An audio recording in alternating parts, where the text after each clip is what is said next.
और उसके अंदर जनता के जितने भी सवाल होंगे उनकी समस्याओं को खुद एसीपी साहब सुनेंगे और उसी को लेकर समस्याओं का समाधान भी किया जाएगा। और इसी को लेकर आज दिल्ली के सदर बाजार थाने के अंदर एसीपी नीरज कुमार जी ने आज जनसभा लगाई और उसकी शुरुआत जिस तरीके से की गई जनसभा की, नीरज कुमार जी ने जनता के सवालों के जवाब दिए, यानी कि जनता जो आई थी उनके पास सवालों का जवाब लेने के लिए उनकी समस्याओं का समाधान भी करने की कोशिश की गई। और यहाँ तक कि इसी कड़ी के अंदर एमसीडी के पूर्व मेयर जयप्रकाश जी ने भी उनका साथ दिया, यानी कि कह सकते हैं दोनों ही एमसीडी और दिल्ली पुलिस ने मंच साझा कर लोगों की समस्याएं, चाहे वो एमसीडी से रिलेटेड हो या फिर दिल्ली पुलिस से रिलेटेड हो या फिर किसी और समस्या को लेकर कोई भी परेशानी हो, उनका समाधान करने की कोशिश की जाएगी। अगर उनका थाने में अंदर समाधान नहीं होता है तो उनके अगर फैमिली मैटर है तो उसके अंदर भी कहीं ना कहीं दिल्ली पुलिस उनके घर तक पहुंचेगी और हर तरीके से ये कोशिश की जाएगी कि दिल्ली पुलिस के द्वारा, कोशिश यही है कि दिल्ली पुलिस के द्वारा समाधान निकाला जाए जनता की सवालों का। मतलब देखना होगा क्या इस तरीके के सुझाव से या फिर इस तरीके की जनसभा से कितना जनता को राहत मिलेगी, क्योंकि अमूमन देखा जाता है कि जनता जो है वो दिल्ली पुलिस से दूरी बना के रखती है, मगर कहीं ना कहीं उसी दूरी को दूर करने की कोशिश की जा रही है। अब देखना होगा इस जनसभा से कितना फायदा होने वाला है दिल्ली पुलिस को। कैमरा पर्सन इरफान खान के साथ Rajiv Kumar Tiwari, NP news, Delhi.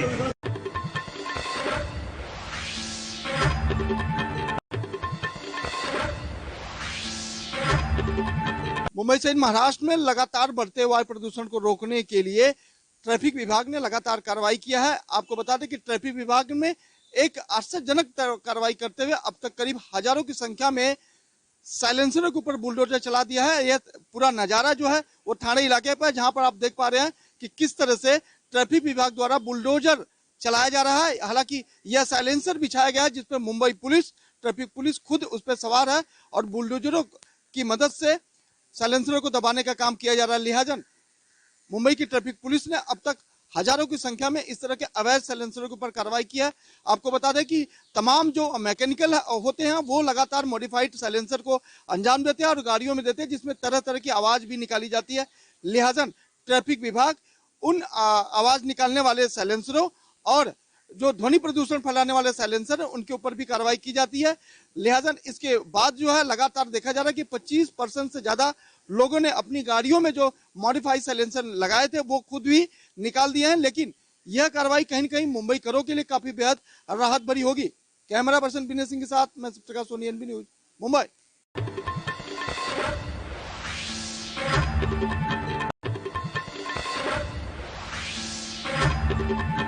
Corona काल में करीब 6 महीने बाद आज लोक अदालत के जरिए जो पिछले वर्ष से अभी तक पेंडिंग ऐसे कुछ बिलों को लेकर या फिर संपत्ति कर को लेकर ऐसे पेंडिंग आपत्तियां लगाई गई थी, उन तमाम आपत्तियों को लेकर आज करीब कोरोना काल में 6 महीने बाद आज पहली लोक अदालत इंदौर में आयोजित हुई। लोक अदालत में करीब 2500 ऐसी आपत्तियां थी, ऐसे प्रकरण थे जिन पर चाहे वो संपत्ति कर को लेकर हो या फिर बिल को लेकर हो या फिर जल कर को लेकर हो, तमाम ऐसे प्रकरणों को लेकर 11 करोड़ रुपए को लेकर इन आपत्तियों का आज निराकरण को लेकर करीब 6 महीने बाद इंदौर में लोक अदालत आयोजित हुई। और लोक अदालत के माध्यम से आज इंदौर में करीब जिन 2500 प्रकरणों को लेकर आपत्तियां दर्ज थी उनमें से करीब 10 आपत्तियों का आज निराकरण भी किया गया। ज्ञात हो कि कोरोना काल की वजह से लोक अदालत पूरी तरह से ठप पड़ी थी और ऐसे में पिछले 6 महीनों से इंदौर में किसी तरह की कोई लोक अदालत नहीं लगाई गई थी, जिसके वजह से करीब 11 करोड़ यानी कि 2500 प्रकरणों की आपत्तियां इंदौर में लग चुकी थी। लगातार व्यापारियों को और लोगों को एक अंदाज़ा था, एक लोगों को अपेक्षित था कि जब लोक अदालत के जरिए उन्हें जो उनके पेंडिंग या फिर जो उनके द्वारा आपत्तियां लगाई गई हैं उन तमाम आपत्तियों की वजह से कहीं ना कहीं उन्हें कुछ राहत मिलेगी। उन तमाम आपत्तियों की और उन निराकरणों को लेकर प्रकरणों से जो विलंबित थे, अभी तक लंबित थे, आज उस लोक अदालत के जरिए एक बार फिर इंदौर में लोगों की समस्याएं सुनी गई और तमाम जो आपत्तियां वो चाहे जल कर को लेकर हो या फिर बिजली को लेकर हो या फिर किसी तरह के संपत्ति कर को लेकर हो, इंदौर में आज लोक अदालत का आयोजन किया गया। लोक अदालत के जरिए करीब 10 प्रकरणों को आज पूरी तरह से इंदौर में उन प्रकरणों का सुनवाई हुई और एक आम जनता और व्यापारी गणों को कहीं ना कहीं लोक अदालत के जरिए जो उन्होंने प्रकरणों और आपत्तियां लगा रही थी उन्हें कहीं ना कहीं राहत मिली। और आगे की भी अब कोरोना काल के बाद जो ये प्रकरण और लोक अदालत का गठन इंदौर में किया गया है और लोक अदालत लगाई गई है, वो लोक अदालत अब आगे भी लगाई जाती रहेगी और करीब 2500 जो आपत्तियां लगाई गई हैं उन प्रकरणों की सुनवाई भी इंदौर में अब सुचारू रूप से जारी रहेगी।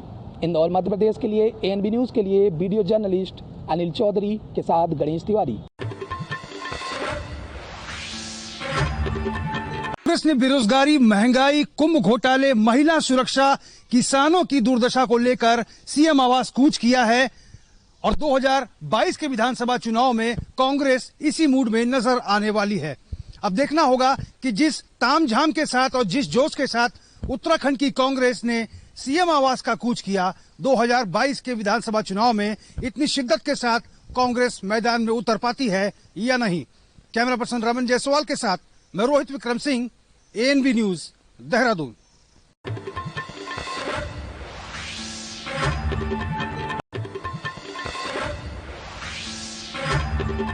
अमेठी जनपद में आज ब्लॉक प्रमुख का चुनाव था। वहीं पर आपको बता दें अमेठी जनपद में कुल 13 ब्लॉक थे, जिसमें से 6 ब्लॉकों में जो है निर्विरोध जो है वो लोग प्रत्याशी जीत गए थे। वहीं पर जो है 7 ब्लॉकों का आज चुनाव हुआ, जिसमें से भाजपा और कांग्रेस के पक्ष में 2-2 सीटें रही और 4 सीटों में जो है निर्दलीय प्रत्याशी लड़े और वो विजयी हुए। ऐसे में जो है भाजपा और कांग्रेस की यहाँ पे बराबर की टक्कर रही। वहीं पर आपको बता दें सबसे बहुचर्चित ब्लॉक भेटुआ ब्लॉक रहा, जहाँ पे जो है भाजपा का जो समर्थित प्रत्याशी था वो 0 वोट पाकर जो है हार गया और वहीं पर जो है भाजपा को अपना समर्थन देने वाले लेकिन भाजपा पार्टी का समर्थन न प्राप्त करने वाले जो आकर शुक्ला थे, उन्होंने जो है भारी मतों से विजय हासिल की। और वहीं पर आपको बता दें कि संग्रामपुर ब्लॉक में जो है भाजपा के विधायक प्रतिनिधि जो है धरने पर बैठते हुए नजर आए और उन्होंने पूरा आरोप लगाया संग्रामपुर की पुलिस पर कि वो पुलिस जो है पूरी तरीके से जो है विपक्षियों के साथ मिली हुई है और उनके साथ मिलकर जो है चुनाव संपन्न करा रही है। हम इसकी शिकायत जो है अपने पार्टी कार्यालय पर और डीएम को करेंगे, लेकिन फिलहाल अब ये देखने वाली बात होती है क्योंकि चुनाव संपन्न हो गया और जो भी मतगणना थी वो भी हो गई और जो विजयी था वो विजयी होकर अपने घर वापस चला गया। तो इस प्रकार अमेठी जनपद में ब्लॉक प्रमुख का चुनाव जो है संपन्न हुआ। कैमरामैन संजय यादव के साथ राजकुमार जायसवाल, एएनबी न्यूज, अमेठी।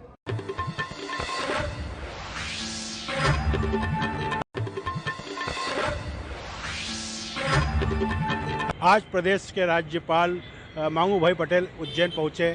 सर्वप्रथम हेलीकॉप्टर से वो हवाई पट्टी पर उतरे और जहां उनका स्वागत कैबिनेट मंत्री मोहन यादव, सांसद अनिल फिरोजिया और प्रशासनिक अधिकारी उज्जैन कलेक्टर आशीष सिंह और कई सारे लोग वहाँ उपस्थित थे।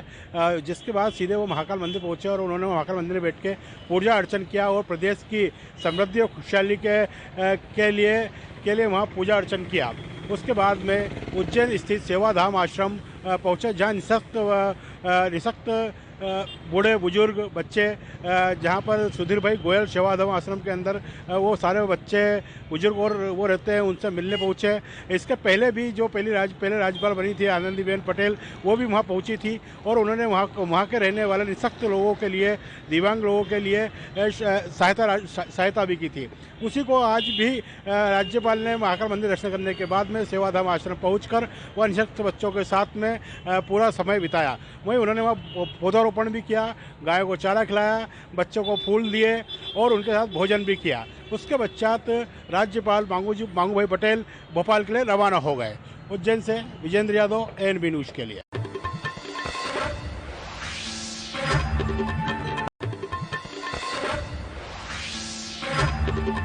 मथुरा जनपद के 10 ब्लॉकों में ब्लॉक प्रमुख चुनाव की प्रक्रिया संपन्न हो चुकी है। वहीं मथुरा जनपद के 6 ब्लॉकों में चुनाव निर्विरोध हुआ है और वहीं 4 ब्लॉकों में चुनावों की प्रक्रिया पूरी तरह संपन्न हो चुकी है। वहीं मथुरा के जिलाधिकारी महोदय नवनीत चहल और वरिष्ठ पुलिस अधीक्षक गौरव ग्रोवर के द्वारा सभी 4 ब्लॉकों का निरीक्षण किया गया और वहीं प्रशासन के द्वारा सभी ब्लॉकों पर भारी मात्रा में पुलिस फोर्स की व्यवस्था की गई। मथुरा से रिंकू शर्मा, ANB न्यूज़। रायबरेली की सांसद सोनिया गांधी का ड्रीम प्रोजेक्ट स्पाइस पार्क इस समय राजनीतिक उपेक्षा का दंश झेल रहा है। स्पाइस पार्क की नींव रायबरेली में सोनिया गांधी ने 2013 में रखी थी। उसके बाद ये 2015 में बनकर तैयार हो गया था, लेकिन उसके बाद सरकार बदलने के बाद बीजेपी सरकार के समय ये राजनीतिक उपेक्षा का शिकार हो गया। स्पाइस पार्क अभी भी वीरान पड़ा हुआ है। रायबरेली में सोनिया गांधी के द्वारा जो स्पाइस पार्क स्थापित किया गया था, इसका मुख्य उद्देश्य मिंट उत्पादन को बढ़ावा देना था और जो किसान हैं उनको बिचौलियों से बचाना था। लेकिन 15 करोड़ की लागत से बने स्पाइस पार्क पर अभी भी कोई उत्पादन का कार्य शुरू नहीं हुआ है। किसान अभी भी यहाँ आते हैं और देखकर मायूस होकर वापस चले जाते हैं। लेकिन अभी भी मोदी सरकार रायबरेली के इस स्पाइस पार्क की तरफ कोई ध्यान नहीं दे रही है। कैमरा पर्सन आदित्य के साथ अमर प्रताप सिंह, ANB न्यूज, रायबरेली।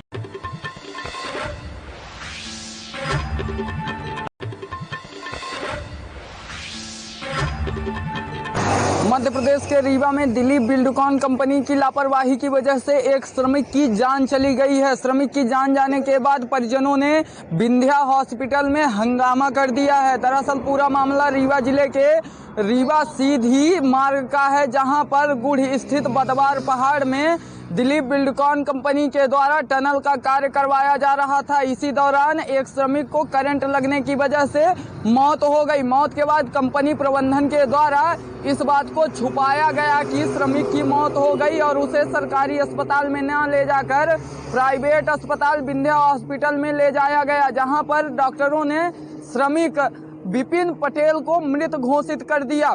हालांकि परिजनों ने इस पर हंगामा शुरू कर दिया है और परिजनों की मांग है कि 50 लाख रुपए का मुआवजा दिया जाए। वहीं मृतक के साथी के द्वारा बताया गया कि जब विपिन पटेल की मौत हुई तो कंपनी प्रबंधन के द्वारा गवर्नमेंट हॉस्पिटल में ना लाकर प्राइवेट अस्पताल में लाया गया और दूसरी तरफ ध्यान आकर्षित किया गया। लेकिन श्रमिक के साथियों के द्वारा साफ तौर पर यह बताया जा रहा है कि श्रमिक का मोबाइल भी वही कंपनी प्रबंधन के द्वारा रखवा लिया गया और लेट में प्राइवेट अस्पताल लाया गया है, जिस वजह से श्रमिक की मौत हुई है। ANB न्यूज के साथ संवाददाता विजय त्रिपाठी, रीवा।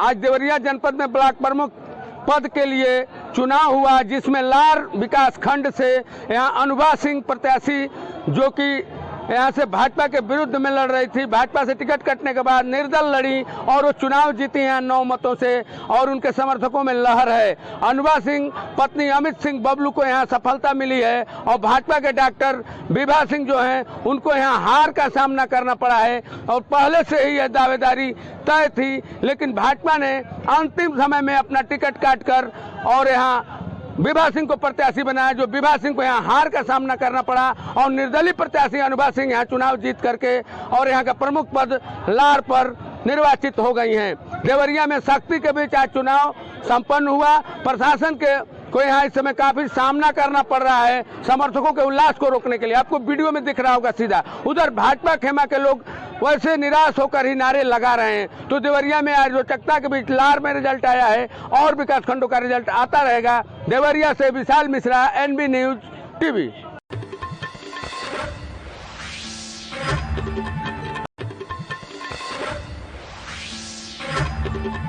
जनपद बिजनौर में 11 ब्लॉकों पर ब्लॉक कमेटी का चुनाव चल रहा था, जिसमें से 6 कल निर्विरोध चुन लिए गए थे जो बीजेपी के उम्मीदवार थे। आज 5 जगह चुनाव हुआ, जिसमें से 4 बीजेपी के चुने गए, बाकी ये निर्दलीय चुने गए। इससे बीजेपी के लोगों में बहुत खुशी की लहर है। ANB न्यूज से गुड्डू भारती।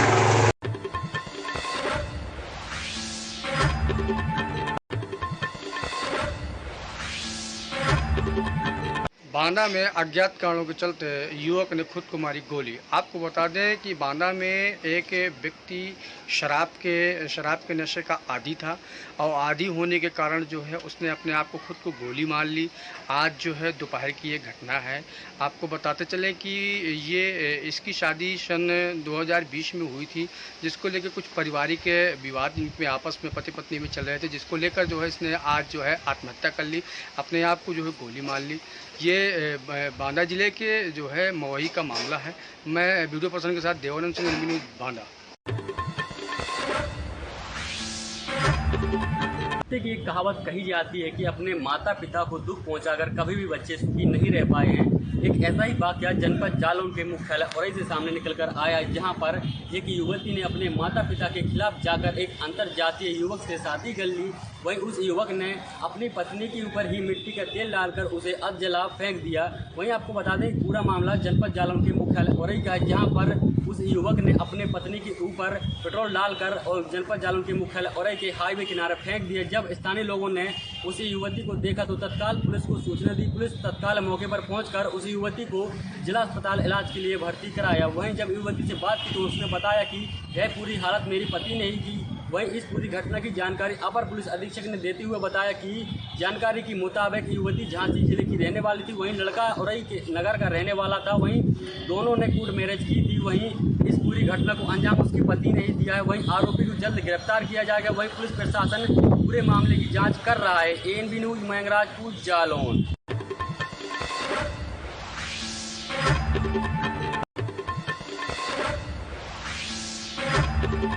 पूरे उत्तर प्रदेश में ब्लॉक प्रमुख चुनाव को लेकर भाजपा ने अपना परचम लहराती नजर आई। वहीं इसी क्रम में आज झांसी जिले के 6 ब्लॉकों में वोटिंग हुई, जिसमें से भाजपा ने 4 ब्लॉकों में अपनी जीत दर्ज कर ली। वहीं समाजवादी पार्टी के एक प्रत्याशी ने भी मौड़ ब्लॉक में अपनी जीत दर्ज की। बबीना ब्लॉक से निर्दलीय प्रत्याशी ने अपनी जीत दर्ज की। पूर्व में भाजपा के 2 प्रत्याशियों ने 2 ब्लॉकों से अपना निर्विरोध चुन लिए गए। वहीं जीते हुए प्रत्याशियों ने खुशी मनाई एवं आज जो वोटिंग हुई पूरी पुलिस प्रशासन मुस्तैद रही और शांतिपूर्ण ढंग से वोटिंग झांसी जिले में हुई। वीडियो जर्नलिस्ट के साथ मोहम्मद शहजाद, ANB न्यूज़, झांसी।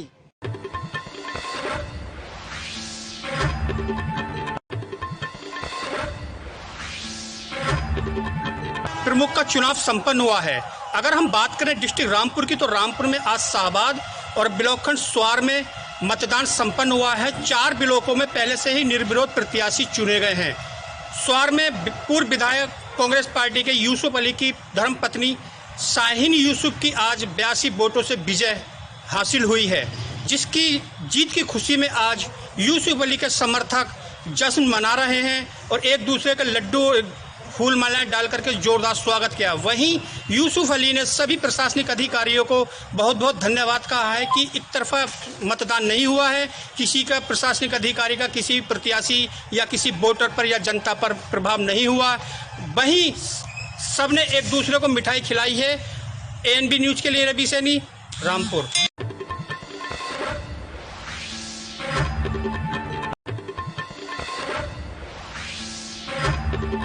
शामली में हुए ब्लॉक चुनाव को लेकर जहां भाजपा को 4 सीटों पर जीत हासिल हुई है, तो वहीं एक सीट पर भाजपा को करारी हार का मुंह देखने को मिला है। आपको बता दें कैराना ब्लॉक व उन ब्लॉक पर शामली के निर्विरोध प्रत्याशियों ने जीत हासिल की है, तो वहीं शामली ब्लॉक व थाने मोहन ब्लॉक और कांधला ब्लॉक पर हुए चुनाव को लेकर शामली व कांधला ब्लॉक पर भाजपा के प्रत्याशियों ने जीत हासिल की है, तो वहीं कांधला के ब्लॉक पर हुए चुनाव में भाजपा को करारी हार का मुंह देखने को मिला है, जिसको लेकर इस समय कांधला के ब्लॉक की हुई हार को लेकर भाजपा के अंदर एक किसी न किसी तरह की सोचने पर मजबूर है।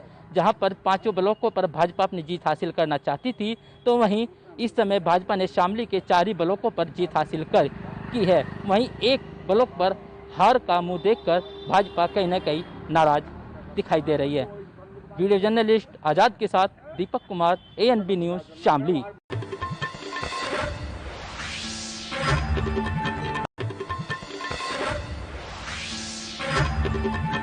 झांसी जनपद में ब्लॉक प्रमुखी के चुनाव को लेकर पुलिस प्रशासन पूर्ण रूप से सख्त नजर आया है, अपनी पूर्ण रूप से कमर कसे हुए दिखा है। वहीं आपको बता दें कि बड़ागांव ब्लॉक, चिरगांव ब्लॉक और बबीना ब्लॉक कई सारे जितने लगभग 6 से 7 ब्लॉकों में चुनाव संपन्न हुआ है और पूर्ण रूप से अपनी मुस्तैदी पुलिस प्रशासन के द्वारा दिखाई गई। साथ ही साथ आपको बता दें कि बड़ागांव ब्लॉक में ना तो कोई बवाल हुआ और ना ही कोई घटना हुई है और पूर्ण शांति व्यवस्था और पूर्ण शांति रूप से चुनाव संपन्न हुआ। साथ ही साथ पुलिस प्रशासन के द्वारा पूर्ण अपनी सुरक्षा से मतदाताओं को मतदाता केंद्र तक छोड़ा गया और वहां से वापस लाया गया। इसके अलावा झांसी जनपद के बड़ागांव ब्लॉक में समाजवादी पार्टी के कुल 25 वोट और भारतीय जनता पार्टी के कुल 31 वोट गिरे हैं, जिसमें भारतीय जनता पार्टी के प्रत्याशी 6 वोट से विजयी घोषित हुए। वीडियो जर्नलिस्ट मुकेश झा के साथ विवेक राजौरिया, ANB न्यूज झांसी।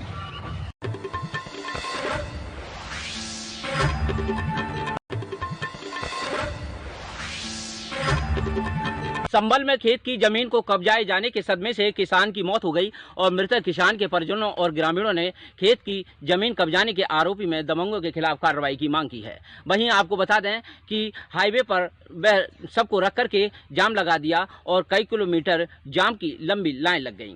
वहीं आपको बता दें कि पहुंची पुलिस ने बस समझा करके वह मुश्किल जाम खुलवाने का प्रयास किया है। पूरा मामला जनपद संभल के बनियाठेर थाना इलाके के मुरादाबाद हागरा हाईवे का है, जहां पर मृतक किसान के परिजनों का आरोप है कि गांव के ही दबंगों ने उनकी खेती की मेड़ काट करके खेती को जमीन काट ली थी, जिसको लेकर के विरोध किया तो दबंगों ने कई बार धमकाते हुए गाली गलौज भी की थी, जिसकी वजह से किसान सदमे में आ गया और किसान की सदमे से मौत हो गई। आपको बता दें कि मृतक किसान के परिजनों ने ग्रामीण मुरादाबाद हाईवे किसान के शव को रख करके जाम लगा दिया। जाम लगने के बाद हाईवे पर वाहनों की कई किलोमीटर लंबी लाइन लग गई। आपको बताते चलें कि जहां पर पहुंची पुलिस ने किसान के परिजनों को आरोपी के खिलाफ कार्रवाई करने को लेकर के आश्वासन दिया है, वहीं बामुश्किल जाम भी खुलवाया है। जबकि मृतक के परिजनों ने थाना बनियाठेर में लिखित शिकायती पत्र दे करके आरोपी के खिलाफ कार्रवाई करने की मांग की है। अपने सहयोगी के साथ महेंद्र सिंह मौर्य, ANB न्यूज, संभल, उत्तर प्रदेश।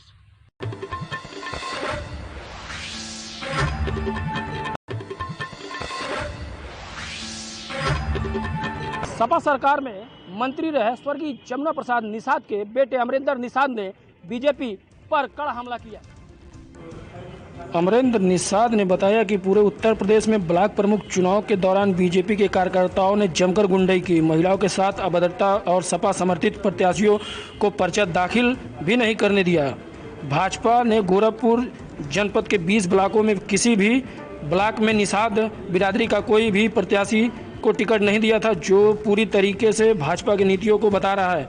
समाजवादी पार्टी ने जनपद के ब्रह्मपुर, भटाट, चरगावा ब्लॉक में निषाद पार्टी को प्रत्याशी बनाया तो यह बात भारतीय जनता पार्टी को रास नहीं आई और यह लोग जो भी पर्चा दाखिला करने जाता था उसे बुरी तरीके से मार पीट कर भगा देते थे।